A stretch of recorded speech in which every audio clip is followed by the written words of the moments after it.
Hey everyone, it's Ryan Lizza with TELUS News here for my weekly chat with Steve Schmidt of The Warning. Steve, we had last week off. I got a lot of direct messages from hardcore chat fans who were disappointed we didn't do this last week. That was my fault. I was away. Mhm. So it's been a couple of weeks. A lot's happened. What's been going on with you? Let's chit chat a little bit. Let this audience build. Well, I went to a great little town this past weekend, Niagara on the lake, on the Canadian side of Lake Ontario, and there's a couple theater festivals in Ontario. The Shaw Festival is one of them, so I saw a couple plays. Anything Goes, saw that, and then Anything also saw goes. Anything Goes, old Broadway play. You know a couple songs. Um, from it, including "It's Delicious," "It's Delightful," if you know that old standard now. I don't know. And then Anyone that's the other play I saw was a little updated, was a little more modern, but one of the great comedy movies of all time, Dirty Rotten Scoundrels. great movie. Dirty Rotten Scoundrels, the play, and it was great. Wow. It was great. Wait, what town? Check it Where? out.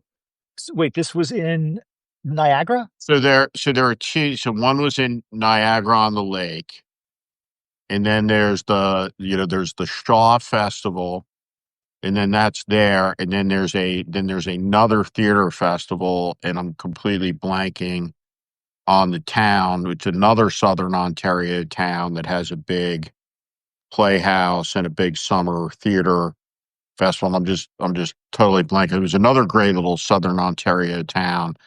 And that's where we saw Dirty Rotten Scoundrels. That was good. Sounds great. Love that movie. Yep, absolutely. Michael Caine, Jameson, That was a Jameson. movie of Rebrack, my youth. Rebrack the Monkey Boy. One of the That's right. Good call out. great characters. I've got Bodie sitting here. Bodie needs an appearance because it's been so long since he's been on one of these. People will be blown away Oh at wow, at the and it's getting size. big. Remember when he was a puppy? Look Look at at him that. now. He's a lot calmer now, but he's big. He is He's big. big. You know, He's getting big quick.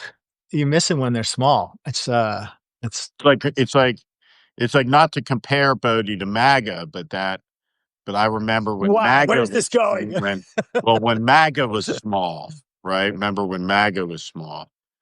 I And don't remember Maggie being as cute, even when it was a puppy. MAGA was never cute, not from the first moment. Um, so Not we're from the gonna first moment, but it has so grown and grown and grown. so Bodhi's he's not The in his brain crate. cancer. He's not in his crate, just like MAGA is uncrated, uncontained. So we'll see if he interrupts this live stream. Every once in a while I'll get a message from someone saying that it's very unprofessional that I'm taking care of a dog running around while we're doing this live stream. So I'm trying to be more professional, Steve. What do you think they propose you do with the dog? I think I think they just they don't care. It's like be a professional broadcaster or get off Substack. I shouldn't exaggerate. Only two people have ever said that. So as this dog is licking the phone now on the side here and footy down. All right, Steve. The front page political news that I think we have to start with is not just what's going on in Texas with the walkout of Democrats. That's the latest there, just to catch people up. Republicans want to do a mid-decade redrawing of the map in Texas to increase their numbers in the House by 5. They have a razor slim majority right now. Good chance they'll lose it in the midterms. So instead of trying to remain popular and do things in the House that might actually allow them to keep the majority, Trump has been pressuring Republican governors around the country to gerrymander wherever they can. And this has escalated, obviously, in Texas, Steve. and the Democrats walked out. We've seen this movie before with these walkouts that Democrats sometimes do when they oppose these hardball Republican policies in Texas. Usually they fail. Eventually they got to come home. They've got to legislate. But this has put Democrats in an interesting position just in terms of being the party that is sort of more committed to being against gerrymandering and pushing state commissions around the country to draw congressional maps as fairly as possible. But Governor Newsom in California has decided perhaps to strike back. And I think there's an interesting conversation to be had here. One, we can just talk about the details of what's going on in Texas, but just two, given the state of these two parties, when the Republicans go to an extreme, playing what I know sometimes the political scientists like to call, constitutional hardball, what is the party that is more committed to democracy? And I think that that's absolutely clear to everyone. What should their response be? There's certain lines they should never cross? Are there certain lines it's okay to cross because you can't be unilaterally disarmed? Anyway, let's start with your general thoughts on that, my friend. So this is a really troubling issue. And it is something that George Washington talked about when he said farewell to the country. He issued a warning about the danger of faction, and faction was the 18th century word for political party. It was the thing that Washington feared. Certainly, it's almost inevitable in any democratic system that parties would form, that groups would form. And for a long, long season, Washington was in the aggregate proven wrong about the parties, which have, though multitudes of sins, both have claim on being two of the most important institutions in world history for the advancement of human dignity and freedom. But in the main, the thing that he worried about is really inexorably where this would lead as a function of the deficits of human character, right? That would pile up at the head of two feuding factions with institutional memories and disdain for one another that supersedes their love of country. So, right, as an American, and going back to an expression of first faith and belief, what I believe is that people should have a choice. They should have a vote, right? And that vote is sacred. And our system has become very badly corrupted. And the person who has described it the best, most succinctly, is Rahm Emanuel. And what he said was, we have a system where the politicians pick their voters. And this is terrible because it insulates them from being responsible, and it creates a type of tenure for politicians who are universally against it for teachers, but for it for themselves. And I'll pick my voters. Yeah. And so what Greg Abbott is doing here is a type of maximalist policy, a type of corruption that comes from one party rule that will have terrible national consequences for the country, because it triggers what will come out of California, come out of New York, and then be responded to tit for tat across the country in a revenge cycle where, in the end, even if you accept the proposition that Democrats must do what must be done and must do business as business is done in the NFL, even if you accept, Wait, what's the analogy there? As done in the NFL? right? Just Even if hardball, you you mean? accept, right, the proposition that you have to do business ruthlessly here, you have to accept the proposition that what you're doing, right, is anti-democratic in the main and has to be restrained. So In the long, yeah. Texas writes out 6 seats and California responds, and you have a state with 40 million people in it that takes through a computer generated line drawing Republican representation down to 3 Republicans in the Congress. Not good. No. You hope the person that signs that into law has the wisdom, like Abraham Lincoln had some wisdom, to want to be the person to sign a map into existence that would restore Republican representation to 25 and 30 seats by giving everybody in the state a chance to vote in a district where it could go either way.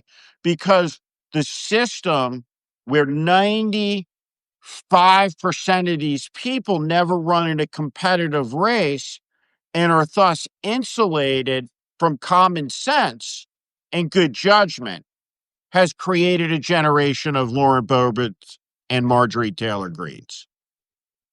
Yeah. So if you were, just so your position on this is, Democrats have no choice No choice. but to respond in kind because too much is at stake, but that it should be with the caveat that long term they remain generally the party that wants to um, fix gerrymandering, wants to one thing about gerrymandering, it is a little bit of uh, a rant of mine is there is no way to draw perfect maps. We should point that out. When these commissions do it, there's all sorts of variables at play, right? Do you want a 50-50 district, right? Do you want certain groups to have, be represented uh, as a whole, right? There's always things you have to take into consideration. So there's no perfect congressional map scenario. There never has been. There's more partisan lines and less partisan lines.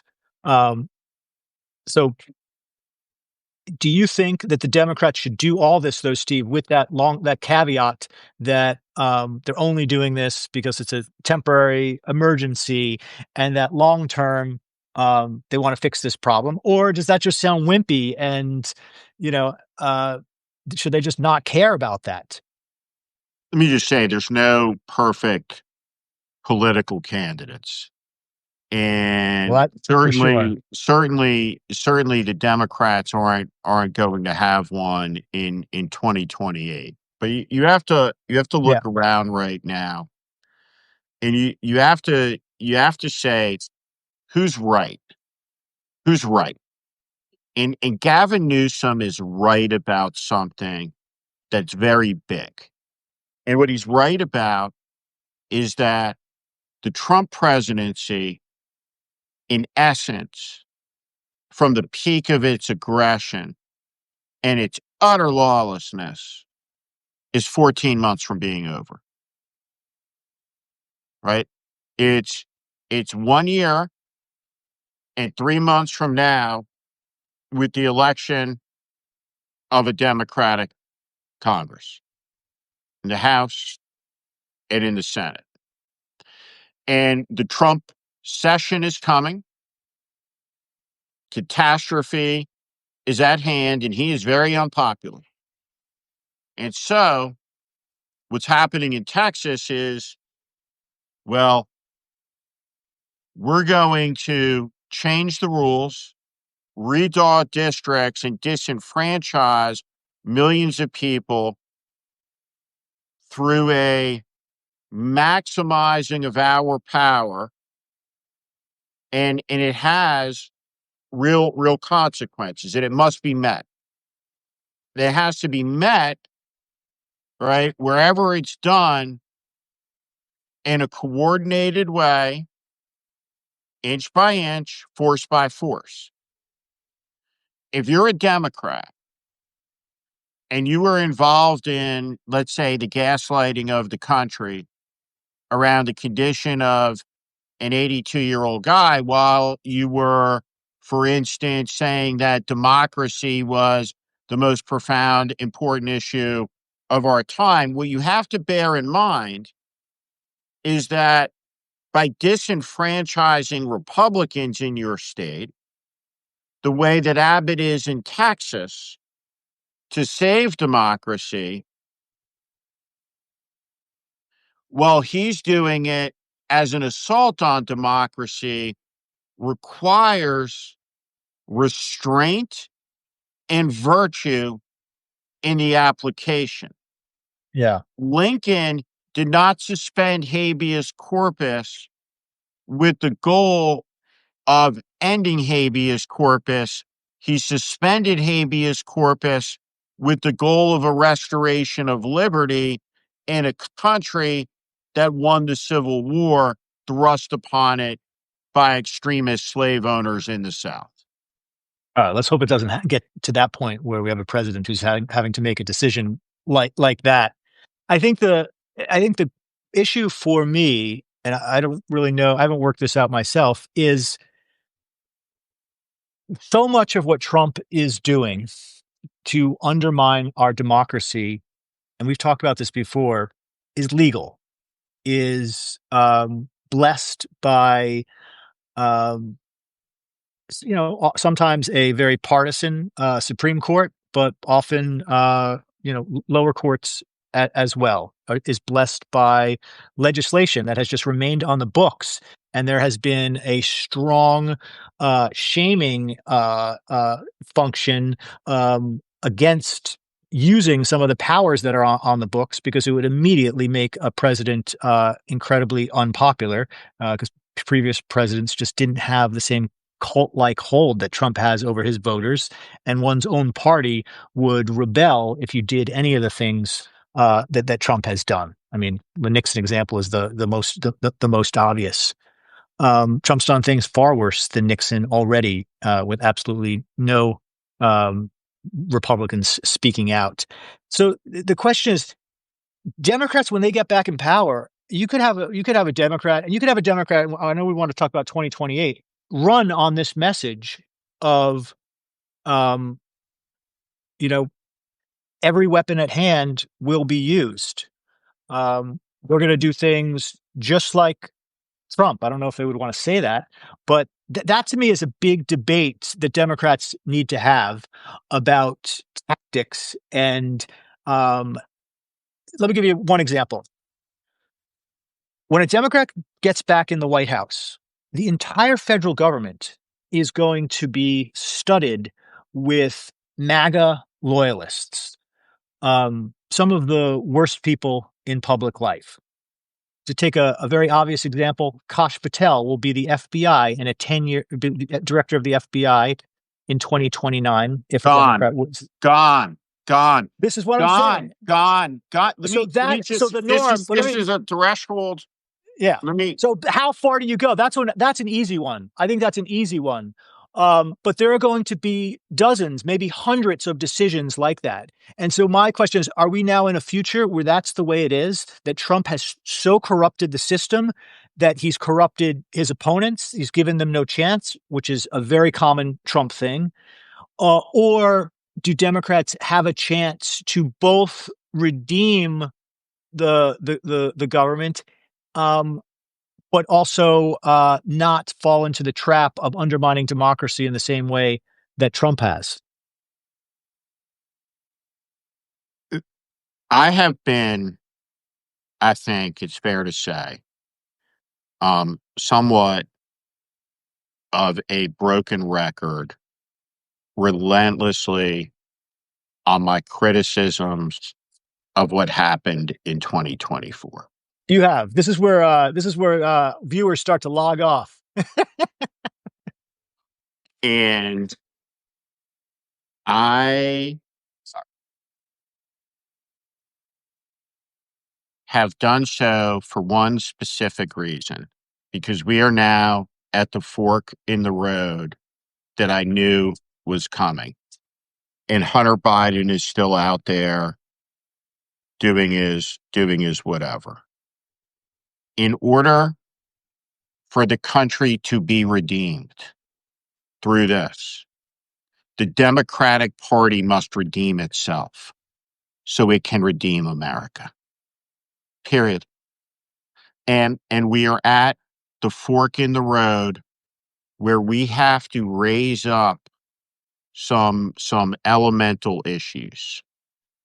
And the the quality of character in a very rotten era that you're talking about is one that I say when I have worked with candidates and CEOs and leaders, I'll always say, what do you think the most important quality of leadership is?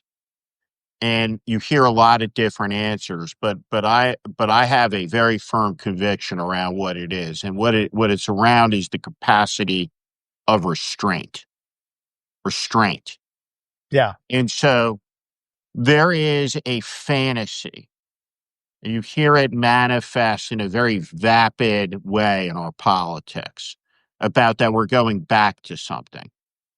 We're not going back to anything, right? We're going forward into the world that exists after 10 years of Donald Trump as the dominant cultural and political figure, with the last 4 as president of the United States, where he smashed a lot of the structures of the government. So what's the issue? The fundamental issue for average people in the country, to me, is about restraining power. The power of the president, the power of the tech executives and the tech companies, the power of the big banks, the power of the big pharmaceutical companies, the power of the big agricultural interests, the power of big to step on ordinary people as pests, as insects. And this is what has to be corrected through our democratic processes and institutions. And the Democratic Party must be the institution that, in its redemption, looks past identity, other than the only one that matters is an American identity, of which people of all creeds and races can belong, with full standing, searching for better in a just society under the Constitution. That's what the Democratic Party has to be for, right? And so in this moment, when we have concentration camps being stood up, mass secret police funded to the level of the 15th military in the world, we have appellate judge Emil Bove. You have to be able to talk, right, about how you restrain this. And there's 2 things very specifically, and I mean this. You swear the oath, next president, well, you're the president. You can take a breath before you deliver your inaugural address, and you have time to sign the documents firing Kash Patel before you do the speech. And the other document, and I'm very serious about this, I'm not joking. I'm serious as a heart attack. Pretend I'm the White House chief of staff. That fucking Qatari Air Force One plane will be seized by the Air Force, wherever Trump may fly it to, It will be on a barge and lifted by a crane and dropped into the Atlantic Ocean off of Mar-a-Lago, which will be declared under presidential authority in the Antiquities Act as a national marine park, our second underwater national park. And people will say, but the Qataris gave Donald Trump the plane. And people will say, but it was Trump's plane. And what I would say when I walked out there, and I wouldn't do a lot of media appearances as White House chief of staff, but what I would say is when I walked out under the White House podium, is I said, someone's ever going to come out in this administration and lie to you. So I'm going to tell you the truth about the plane. The plane is gone. The plane is submerged in the Atlantic Ocean, where now it's a coral reef and a national marine park. In the Gulf of Mexico. Maybe we would put it on that side of the state, right? So here's the deal, right? These people are going to have to be rooted out. The These are, yeah. The people who opened concentration camps and abused human rights, maybe a lot of those people see themselves wind up at the International Criminal Court on an extradited treaty, right? That they're chained and gone under an executive order. But that's the world I see. Emil Bove, should Democrats promise to impeach him? Impeach. The position of the Democratic Party should be Emil Bove is unfit and corrupt and should be impeached at his first opportunity, right? And right at the first opportunity means sometime in 29, you have a competent president of the United States sitting in the White House having drinks with a couple of senators from the other party. And he says, ladies and gentlemen, or she says, ladies and gentlemen, I want your votes to impeach him, or bad shit's going to happen in your states. Because I care a lot about this, and I know you don't care at all. Hardball politics must be the minimum response to the aggressions of this moment. You have to use every power under the law. For example, why has it been the case that there's no legislation passed in the state of California that makes it a state felony to arrest someone with a mask on? Now, can you arrest a federal agent and enforce that? Maybe. Probably not. But it gives you the high ground to call it what it is, illegal. And so the use of power to fight for what is right is necessary when what is right is under attack and threat by an abuse of power. And the abuse of power and the use of power are two different things entirely.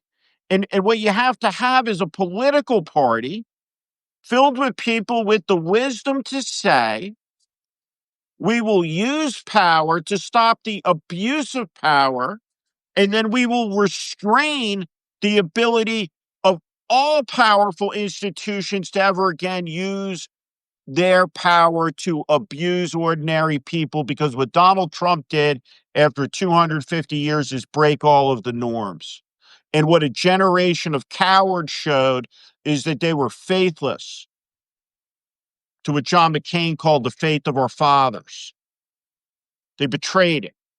Marco Rubio is a guy who, if he was 26 years old in 1959, would have been shining Fidel Castro's boots and putting people up against the wall. That's who Marco Rubio is. And so we can pretend that what's happening isn't happening, but it's not working out for anybody, so far as I can tell. Well, these are questions that anyone who's running for any Democrat who's running in the presidential primaries are going to have to think long and hard about, because primary voters, reporters are going to press them on exactly these issues. Emil Bove, impeach or don't impeach. Um, and you could think of 50 other examples when it comes to personnel or powers that Trump has grabbed for himself that any president might want to have long term, and they're going to have to think about all of these and what they tell the American people about that. And I don't think it's easy. And I do fear that 20 years from now, 30 years from now, we are living in a United States where all of the ways in which Trump has exercised too much power, has made the executive too powerful, um, are just normal because Democrat, Republican, no president wants to give them up. And let's be honest, when a new president comes in, sometimes they don't want to deal with the reform agenda stuff that is is um is not about bread and butter issues. That's not about healthcare and making sure the economy is okay. You know, doing campaign finance and gerrymandering reform and executive authority reform and some of the democracy reforms that I think you and I agree need to be done. It's happened with Biden, but Biden wouldn't want to deal with that stuff. In a lot of ways, in a much different context, it happened with Obama. Obama had a big reform agenda as a candidate. When he got into office, he had to deal with the crises that were before him. He never got to that political reform stuff. Anyway, let's talk about 2028. We haven't done any kind of like hardcore, just nitty gritty political chat about the Yeah. field that's forming. Um, I, I imagine it's going to be 20, 30 different candidates are going to take a hard look at this, whether they ever make it to a debate stage or not. But you know, at least 20 or 30 are running right now. You have any early assessments of who you like, who you don't like, what they should be doing? Um, I well, I'll say this, that the race, I think, is one which is going to be decisive for the future of the country. And I think it's going to be an enormous field. And I think a lot of the people who cover this in Washington are completely out of touch with how they prognosticate it, and how they see it, and what's gonna happen and what's gonna happen in the end. But I don't, I think there's possibility for someone in the race to emerge who's a Jimmy Carter type candidate from 76. I mean, so like I I think the New York mayor's Or, race and is remember, one last thing about one quick interruption. Um, or a candidate who's not even elected yet, given the speed at which candidates become celebrities. You could have a Democrat come out of nowhere next year in the midterms that is like, Obama in 2004. And then he's, running for president in 2008. Obviously, this would be even a shorter schedule, but that absolutely could happen.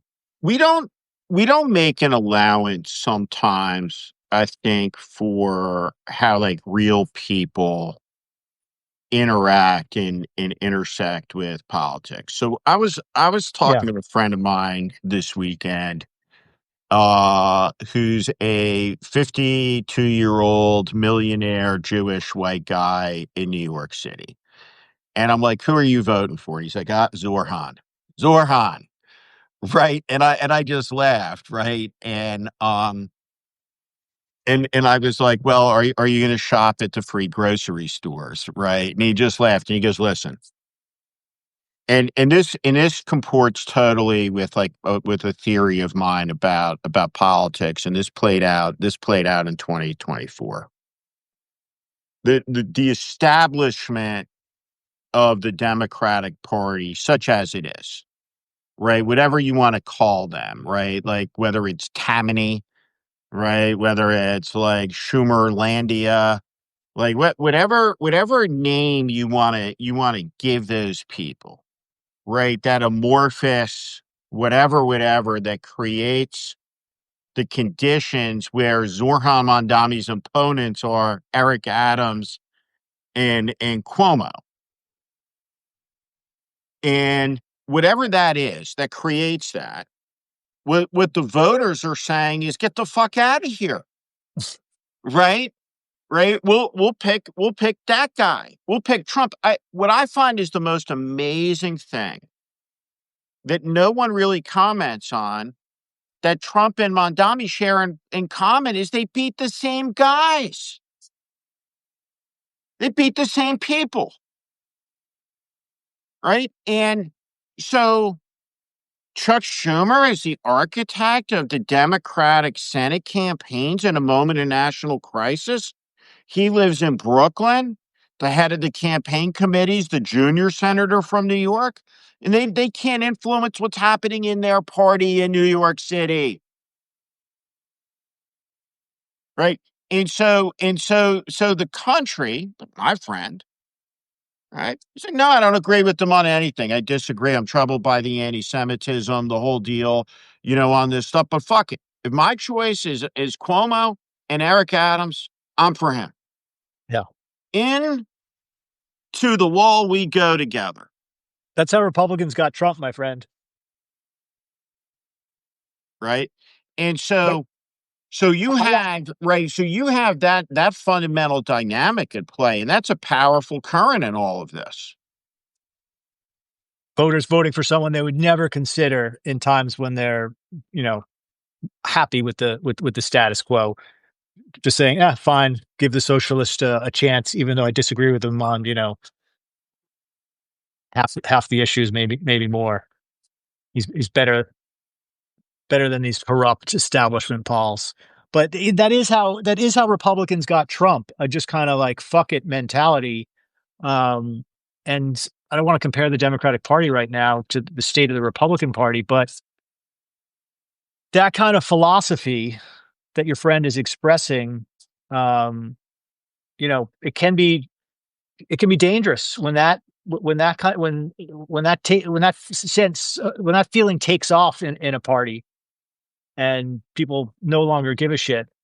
They just want someone who's gonna, If this is what the Trump voters would tell you in 2016. We don't care. Yeah, hey, you're a Christian conservative. Why are you voting for this guy? We don't care. We just want him to fuck stuff up. I think That I think that there are two dynamics. The person I blame for this, and history will blame for this, is Newt Gingrich, right, in this modern era, right? He is the creator of this era. And a vote has become a weapon with which you use to vote for a faction that will punish the country, the half the country you hate. And that's just not sustainable yeah in a society is number one. yeah And the second part about it is you have a lot of people who are deeply indifferent because they recognize when they look at something that these two parties are a lot more alike than they are dissimilar. Right. And that is through the prism of their self-interest. And so I do not think, right, that there is any moral equivalence between the Democratic Party of 2025 and the fascists of Donald Trump in 2025. That being said, the Democratic Party was corrupt enough and weak enough to lose to the fascists. And so if we were in group therapy with all of us here today, right? And I was to try to offer a concession to the group, Yeah. right? Which is like, Steve, right, would like to stop talking about Biden in 2024 and the broken promise. And I'll do it. I'll stop. But I want to say before I do, it wasn't about Biden. It was about Schumer. Because what type of political party, unless it's a cult, objectively, you got 48 guys? I appreciate Cory Booker's passion, right? The performance is terrific. But what I'm really interested in is hearing somebody give an account of what the meeting is like inside. Because surely to God, after the experience of 24 and losing to these people, you take a look and you say, Chuck, you know, you've been in office a long time. You're not a bad guy. You got first elected in 1975, 2 years before Reggie Jackson got traded to the Yankees, right? I was 5, right? But it's time to hang it up, right? You're not capable, and he's not.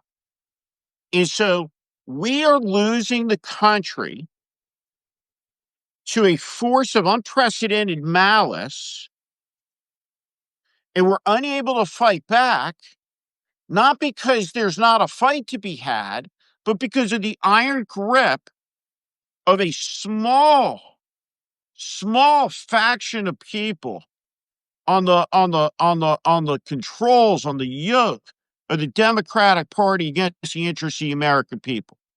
And so what I would say in 2028 is somebody who can assert that there is an interest higher than their ambition, that there is a country, a nation, an idea worth defending, that the next 20 years can either look like this or look like this. And we got to decide right now whether we're going to do right or wrong by our kids. As someone just said, we're going to win the election, and we will win the election. Presidential election's about a character test, right? And so you're going to see a lot of people whose characters can be tested. I have nothing against Gretchen Whitmer, right? But should the person whose instinct to hide behind a folder, right? Should we be able to assess that person's character in that instant, in that moment, and say she's not going to be the presidential candidate? 100%. Does that have anything to do with her gender? No, it does not. It has to do with the governor of the state of Michigan decided to hide behind a blue folder, which she should have spoken out. That was her instinct. And it was bad judgment. And what Democrats have to appreciate in this moment, all that matters is winning. It's all that matters. It's all that matters. Well, do you think the Democratic presidential nominee for 2028 is currently in the U.S. Senate or a governor's office somewhere? They are absolutely not in the U.S. Senate. No. Zero chance. No Zero chance. Gallego. No. Chris Murphy. No. All right. What about the House? What about AOC? Does AOC have a better shot at winning the Democratic primary than any of the Democratic senators that are thinking about it? Yes. Why is that? Because she has conviction and passion and the ability to communicate it.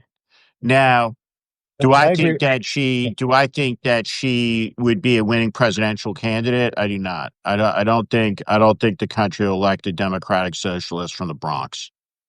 And they won't elect a Democratic socialist from the Bronx who goes to the Met Ball with a tax the rich gown on.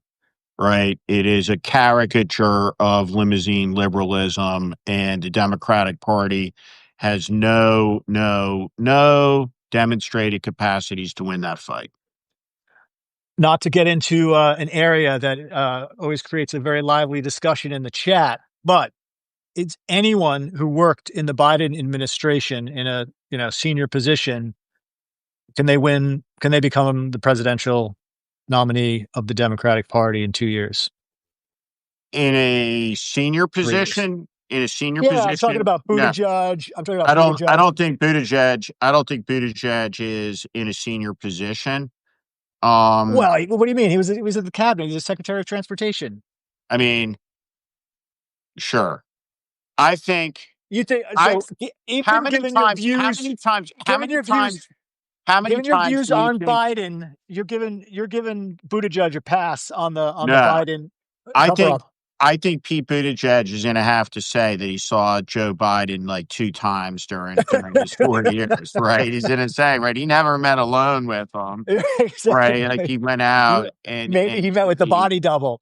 and went over. Right, listen, so What about Imma be real Raimondo? really. What about Raimondo? Pete Buttigieg if Pete Buttigieg was a straight guy, Yeah, then Pete Buttigieg, right, would be considered, right, to be one of the front runners, and he won the Iowa caucus fair and square 4 years ago, right? And so, yeah, like, what I would say about Pete Buttigieg is this, is I don't think that, some people say it's the wrong time for, like, a gay guy to run, in there, and I think that's appalling. well, If I was Pete Buttigieg, I would have run for the US Senate. If I was advising Pete Buttigieg, more importantly, I would have advised him to run for the US Senate, because I don't think this is the year where, if you're a person who's been plotting out their presidential campaign since before your kindergarten graduation, yeah, right? Like a Bill Clinton type guy, right?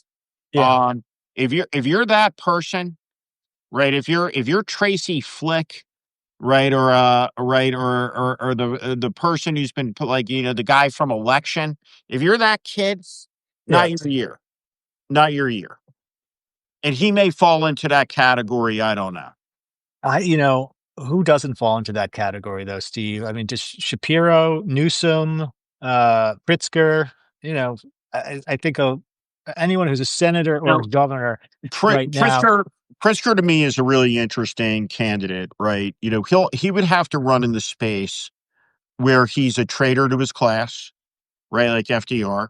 Right, Um, right. they Well, you had a speech that John Kennedy had to give, right? America was traditionally a very anti-Catholic country. Um, and so he gave the Catholic speech. Of course, in '08, Obama had to give the black guy speech, right? Which at the time was, Obama's going to have to give the black speech, right? The race speech. yep, And it was compared overtly to the Kennedy speech, and he did it, right? yep, yep, What the speech that Pritzker would have to give is a wealth speech. yeah, And you look at JB Pritzker, he's a person, people who know him, a person who has enormous empathy. And you look at, a lot of the wealth that and sorrow that have intermingled in that guy's life, right? He's a very complex character. He has a lot of depth. And, but he's a type of candidate where he's going to have to talk about, listen, like, all the money in the world doesn't bring your mom back when she jumps out of a tow truck onto the interstate highway drunk, when you're like a little boy, yeah, right? This is a guy who had like a lot of tragedy. yeah, Uh, Wes Moore, um, I think, one of the most so here's another issue that drives me crazy with the Democrats, right? With the Democrats right now, and this is a function of the media elite, right? And the kind of the merger at that point with the Democratic Party. So we're gonna talk about, Mondami in New York, and at the end of the day, as someone who spent a lot of time in New York and grew up next to New York, you know, Zorhan's going to be judging whether he can get the garbage picked up or not.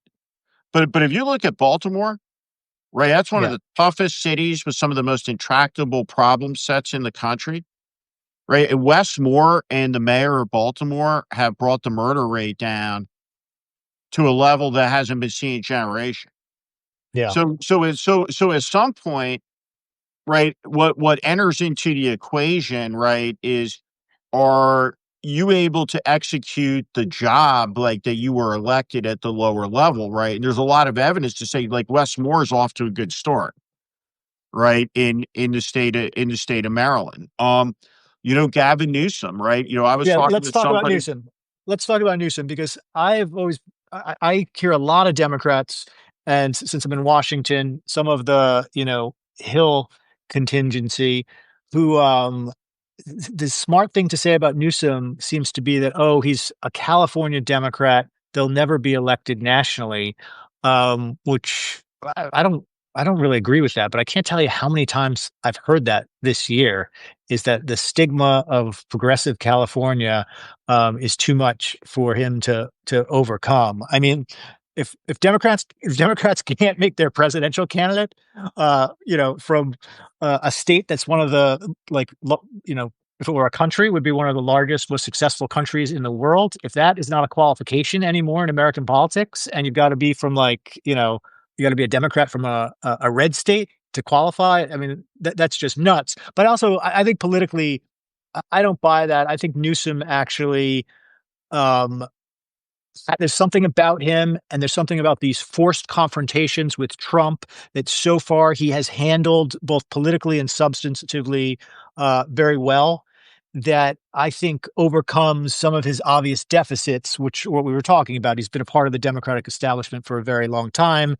He's had to shift back and forth on a few issues to kind of keep himself in the mix. Just on immigration, the way he's talked about it has changed in the last 6 months. um I think he's in a dominant position, and starts the race um above just about anyone else, just given the name recognition, the finances that'll be available to him. And I don't see any establishment senator or governor out there that kind of quite has, it's quite at that level. What do you think? Um, I like Gavin. I did not like how Gavin opened up this term, but I'm also open Say that. Just to. say more about that. Open up this term. How so? I real I really like Gavin Newsom. Like I said, I'm gonna tell you a Gavin Newsom story. Okay. So my son, my son is dyslexic, and he's 18, 19, and he's just doing great. He's thriving, intercepted it early. And Governor Newsom is dyslexic, has talked about it.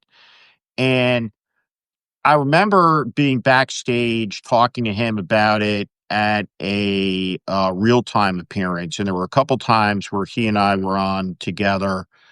And anytime I ever saw him in the years after, he would always ask about my son, and he He always remembered. remembered my son's name, right? This guy is a genuine guy. He's a good guy, and he genuinely cares about people. And that caring about people, right, is not incompatible with political ambition, right? It's the root for it. Now, Gavin. And this is when, I gotta look in the mirror and be like, okay, like maybe I'm being a little judgmental here. Oh, I thought you were saying Right. maybe you're going to Right. run. Right. No. It's that at the beginning of the term, right, I've had a very clear conviction about Donald Trump for 10 years. And I think history will record the totality of everything I said and say that guy was right. And that guy was completely right about most of this. And he was right very early on. And it was clear to me from hour one as he was repudiating what was basically FDR's vision of the Atlantic Charter that what was required was confrontation, Yeah. Yeah. right? What Gavin Newsom's instinct is, and it is a good instinct, it is better than the confrontation instinct, right? As a matter of character, right? It is the let's debate instinct. It's the let's engage instinct. Let me listen to you instinct. Now, The Yeah. problem with that, right, is that you can drift across a naivete line, a delusion line, an appeasement line. But Gavin Newsom, though drifted towards that line, did not stay there. He has paddled back into the space where he is clearly at the forefront of confronting Trump in a party that just abjectly refuses to do so. That being said, Gavin Newsom better understand, if he's going to do this, that the country looks at these big cities in California and says, overwhelmingly, not here. Look, I think you're referring to what I think was one of the strangest things that he did this year was launch a podcast, and that's not what was strange, but his lineup of guests that kicked it off was Charlie Kirk, Michael Savage, and then his next guest was he did an episode about the Menendez brothers, and then his next guest was Steve Bannon. So Kirk, Savage, Bannon. Then he had Tim Walz, Ezra Klein on. So I think and then he had my old friends Anthony Scaramucci on. But I found his interviews with Bannon and Savage and Kirk to be underwhelming, and this is the problem, not with all politicians, but is a bit of a problem with Newsom, and it is and often this is a function of the people around a candidate. You know this, Steve, but there is a sense of like, let's do whatever the hot thing is at the moment, and it can come across as gimmicky. And I'm not a big like complaining about people platforming this person or that person. Um, I'm a pretty hardcore libertarian on free speech stuff. I don't like cancel culture very much, but I wouldn't put fucking Charlie Kirk on my podcast. I've interviewed Steve Bannon before. I'm not sure I would interview Steve Bannon live. And to do that as the governor of California in this kind of, I'm going to reach out and talk to, these right wing influencers. I just thought it suggested to me he didn't quite understand what was happening in February and March For when this sure. was going on. And those weren't particularly, they were neither tough interviews or particularly illuminating interviews. Look, he's not a professional broadcaster. He's not an interviewer. So I think he's changed a lot, though, since California, since Trump has decided to make Newsom in California an example and has confronted him head on. I think he's done much better in those confrontations. But I just, every once in a while, he has kind of a harebrained, kind of silly, political consultant driven idea that to me is a little cringeworthy. And the podcast stuff, It is. was an It example of is. that. But he's readjusted. And and that's like the two sides of the same coin. You readjust so many times, and you just seem like you don't have a like a true north. I think. I think that you have to look at Gavin Newsom through the prism of long public career. And, this is a person who took an enormous risk when he started signing gay marriage certificates out of City Hall, right, in San Francisco. Absolutely. And polling said, don't do it, right? The future political climate said, don't do it. And yet he did it. So, Yeah. you have that in him. To be fair, That he has that quality in him. it was And very popular that's, in San Francisco, though, Steve. but this is a guy who never had his sights set Yeah. on Fair. achieving that as his political obituary, right? And so Someone in the chat, I just got to he laugh at this. There's someone in the chat says, "How can he explain Kimberly Guilfoyle?" Which I think is a funny line, but I don't think that's I don't think that's going to come back to haunt him, to be honest. But who knows? I'm bullish. I'm bullish on Newsom. I Right. I He's a very talented guy. I think Andy Bashir um is a we'll see in Kentucky. Um can you get up off the ground? Can you say some interesting things? I mean, I think that, with Bashir that there's a tradition in Kentucky of Democrats get elected governor in the state, so it's a little less novel than I think people think it who cover politics in New York and in New Jersey. But he's been an effective governor.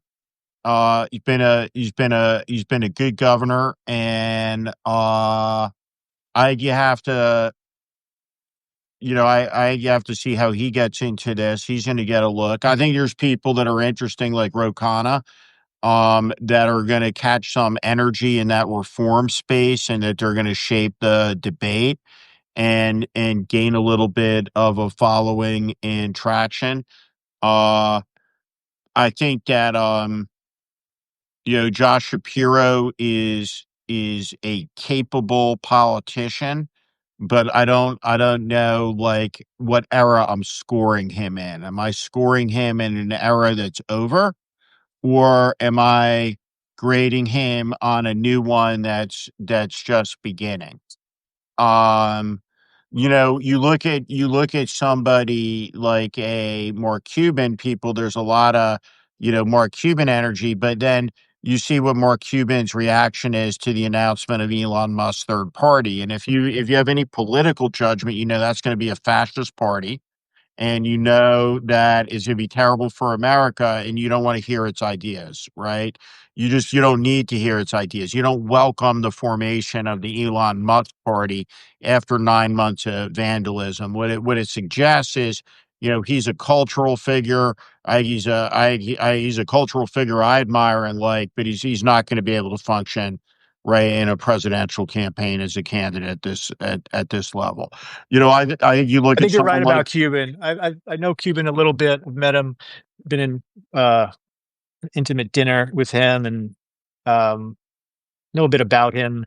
And I don't think he would stand up to the scrutiny of a presidential race. I don't think he quite has the level of maturity and interest in it. And I think it's always just been this thing he thinks is kind of like fun to play around with, but I don't think he's got a vision. I've never seen him articulate a vision for the country.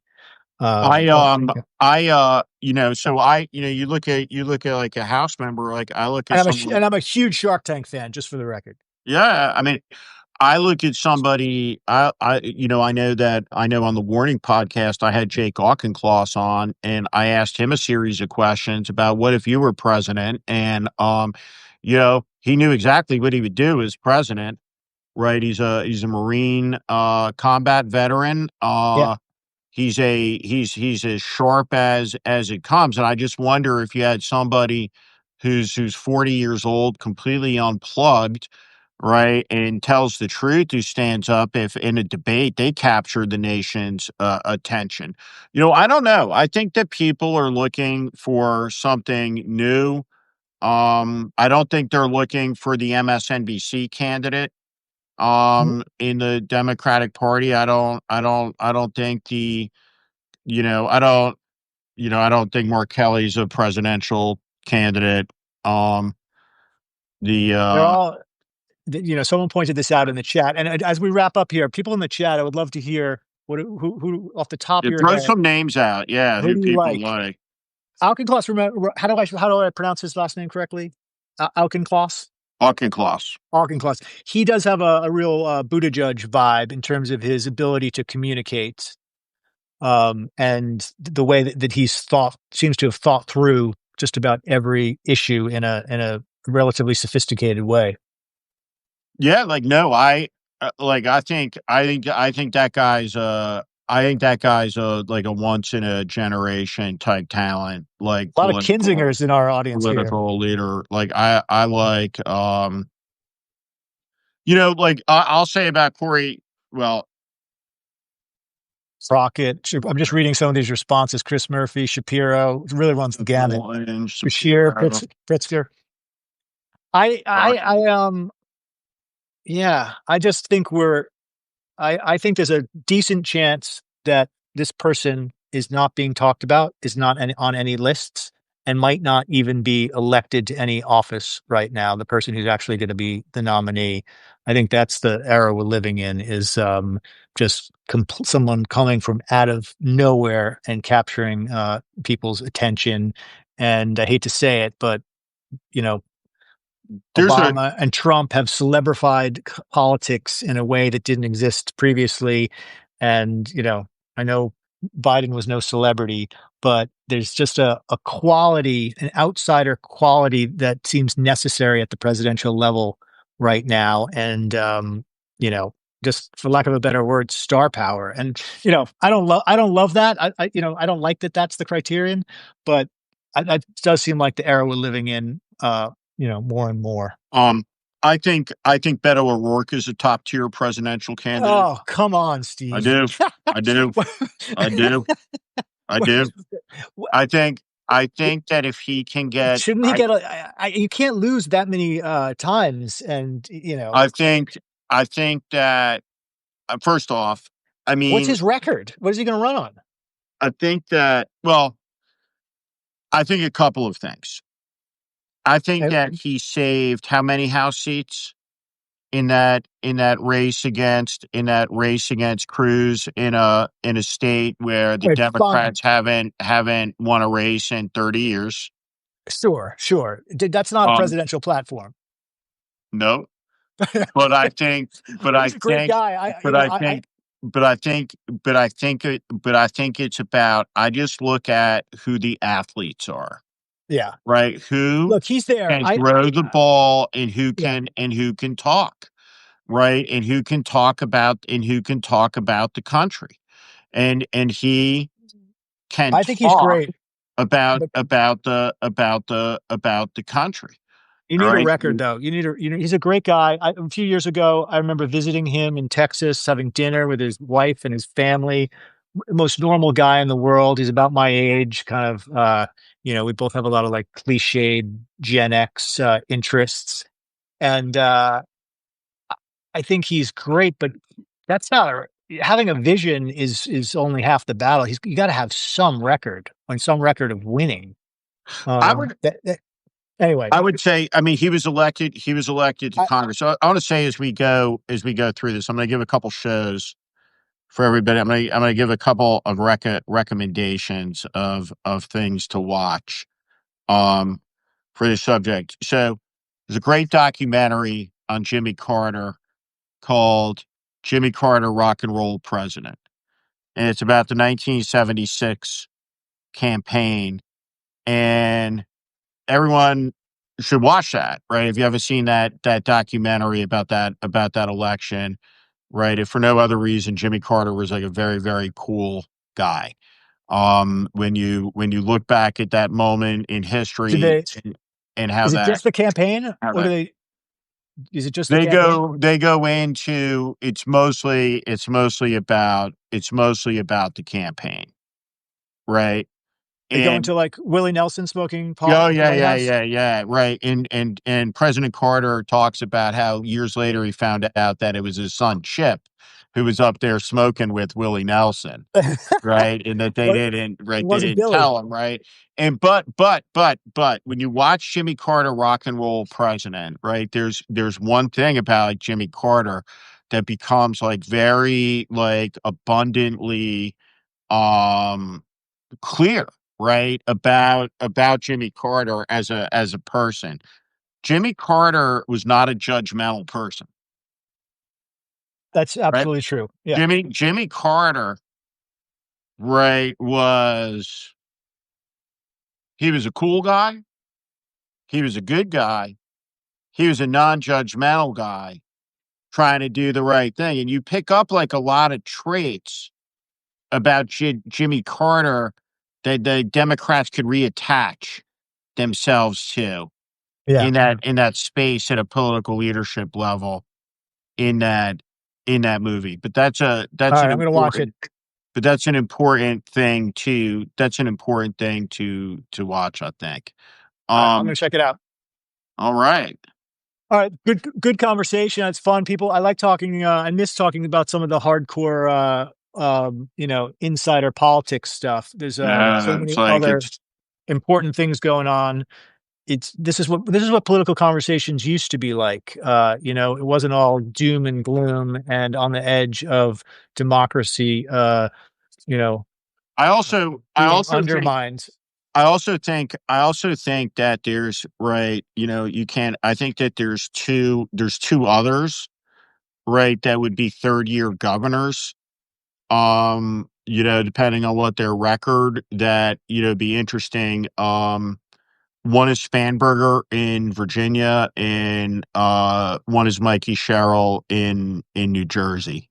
And I What I have long believed that Trump needs someone from New Jersey in his face, all the time. And, Chris Christie would have been a very, very tough candidate, but hobbled himself with all the contortions and lack of principle and his ambition around Trump. But, a very tough Jersey girl helicopter pilot who's a good governor, right? Very, very tough, right, face for MAGA to deal with, right? I Abigail Spanberger is very, very talented politically, and you have to. There's an unappreciated element of this, right, which is timing, right? You have to kind of be the right person at the right moment, and, there are different moments where she might not be like a great candidate for, like kind of an exciting candidate for in a time where everything's going great.